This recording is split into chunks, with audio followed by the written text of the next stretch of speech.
The lights flicker once, then they go out. You check the breaker box, it's dead. You check your phone, no signal. You walk to the window of your 30th floor apartment. The entire skyline is black. You think it's temporary. You think the authorities are already working on it. You pour a glass of water, but the pressure is low.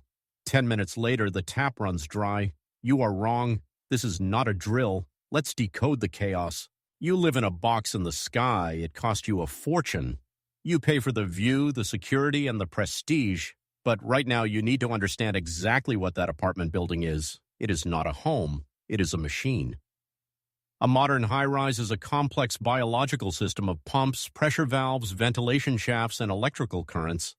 It is a living machine that requires a constant caloric intake of electricity to survive.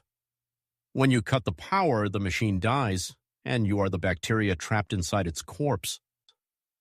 90% of the people on your floor are currently sitting on their expensive sofas, waiting. This is the normalcy bias in action. Their brains are refusing to process the magnitude of the shift. They believe the lights will come back on because the lights have always come back on. They are waiting for a rescue that isn't coming. While they wait, the clock is ticking against the building's life support systems. You need to understand the physics of your situation. Your water does not magically flow up to the 30th floor. It is pushed there by massive electric pumps. When the grid fails, those pumps stop. Maybe there is a gravity tank on the roof, but in a building with 500 residents, that reserve will be drained in less than an hour as everyone flushes their toilets in panic. Once the water stops, hygiene vanishes. In 3 days, a luxury high-rise becomes a biohazard zone. The HVAC systems have stopped. There is no air circulation. The heat begins to build. The smell begins to rise. The building is now a concrete island, and you are stranded. Most people eventually realize this. Usually they realize it too late. When the panic finally breaks through the denial, the herd instinct kicks in. They want out. They want to reach the ground. And this is where the architecture of modern comfort turns into a weapon. There are 2 ways out of your building. In a disaster scenario, both of them are designed to kill you. Let's talk about the first door of death, the elevator. In a normal world, the elevator is a convenience. In a grid-down scenario, it is a tomb. Modern elevators have safety brakes, yes. They won't plummet to the bottom, but that is not the danger. The danger is entrapment.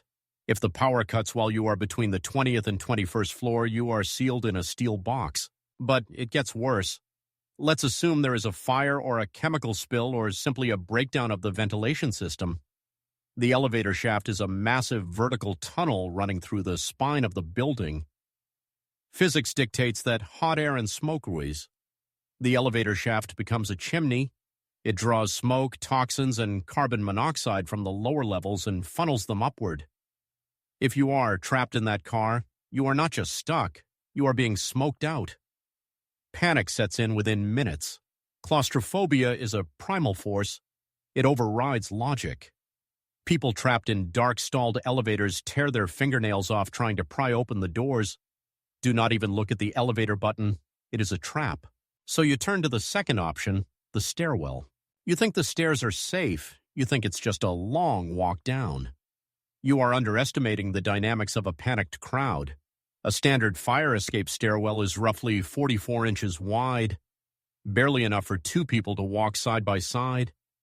Now imagine 500 people from 30 different floors, all trying to enter that narrow channel at the same exact moment. This is what we call a fatal funnel. The stairwell is a battlefield. It is dark because the emergency lights have battery lives of maybe 90 minutes. It is loud, echoing with the screams and footsteps of hundreds of people. And it is dangerous. The greatest threat in the stairwell is not the fire, it is the stampede. When human beings panic in a confined space, they behave like a fluid. The pressure from the back crushes the people at the front. If one person trips in a dark, narrow stairwell, they become a stumbling block. The pileup happens in seconds. People are trampled to death in stairwells not because they burned, but because they were crushed by their neighbors. Furthermore, the chimney effect applies here too. If there is a fire on the 5th floor and you are running down from the 30th, you are running directly into the kill zone. The smoke rises up the stairs, filling the unventilated concrete tube with carbon monoxide.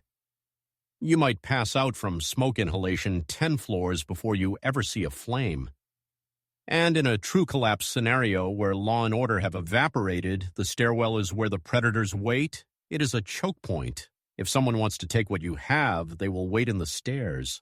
So the machine is dead, the elevator is a coffin, the stairs are a meat grinder. What do? You need a tactical solution. You need to switch off your emotions and switch on your engineering mindset. The first step is the most critical decision you will make. It is the choice between bugging in or bugging out. The instinct is to run, but often the safest place is exactly where you are. This is the shelter-in-place strategy. If the structure of the building is intact, if the threat is external like a riot or a grid failure, and if there is no immediate fire threatening your specific floor, do not enter the chaos of the stairwell. Secure your apartment, fill your bathtub and every available container with water immediately the second the lights flicker. This is your lifeline. If there is smoke in the hallway, seal your front door. Use duct tape. Use wet towels. Jam them into the cracks. You are creating a positive pressure seal. You can survive for weeks in your apartment if you have water. You wait for the initial panic to die down. Let the herd trample each other in the dark. You stay silent. You stay secure. But let's say you cannot stay. Let's say the building is structurally compromised, or there is a fire directly below you that is spreading upward. You have to move. You have to descend the vertical coffin. You do not just run out the door, you gear up. First, you need air. If you live in a high-rise, a gas mask or a high-quality respirator is not a toy. It is a necessity. If you don't have one, soak a thick cotton towel in water and tie it tight around your face. It's not perfect, but it filters the large particulates. Second, you need light, but not just any light. You need a headlamp. You need your hands free to navigate rails, open doors, and defend yourself. Third, you need protection for your hands, leather gloves. The stairwell rails will be slick with sweat, or hot from fire, or jagged from debris. Now the movement technique. Do not walk in the center of the stairs. That is where the stampede happens. That is where the kinetic energy of the crowd is focused. You hug the wall. You stay tight to the outer perimeter. If the crowd surges, you want to be braced against the concrete, not pushed over the railing. You must maintain situational awareness. Do not just blindly run down. Count the floors. In the dark and smoke, the signage will be invisible. You need to know exactly where you are. If you're on the 30th floor and you count 20 floors down, you know you're at the 10th. Before you open any door to leave the stairwell, use the back of your hand to touch the door handle and the metal surface. If it is hot, do not open it. Fire is behind that door. The back of the hand is essential because if the heat shocks you, your hand will reflexively pull away. If you use your palm, your muscles might contract and grab the burning handle, fusing your skin to the metal. Finally, you apply the concept of the gray man. If you are evacuating with 1,000 other desperate people, you do not want to stand out. You do not wear full tactical camouflage. You do not display a large, expensive survival backpack. That makes you a target. It screams that you have resources. You want to look like everyone else. You want to be invisible. Wear neutral colors. Keep your supplies hidden under a jacket or in a beat-up looking bag. Move with purpose, but do not run. Running triggers the predatory chase instinct in others. Walk fast, walk silent. Keep your head on a swivel. If you encounter a blockage in the stairs, a fight, a fire, a collapse, do not hesitate to exit the stairwell onto a floor, move to the other side of the building and try the alternative stairwell. You are not following a herd, you are navigating a maze. The high-rise apartment is a marvel of modern engineering, but it is fragile. It relies on a fragile web of systems that we take for granted.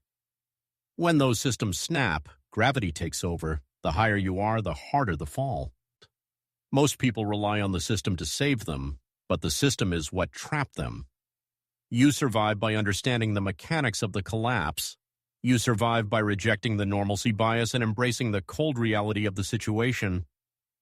Knowledge weighs nothing, but ignorance is a heavy burden that will drag you down. Stay hidden, stay ready.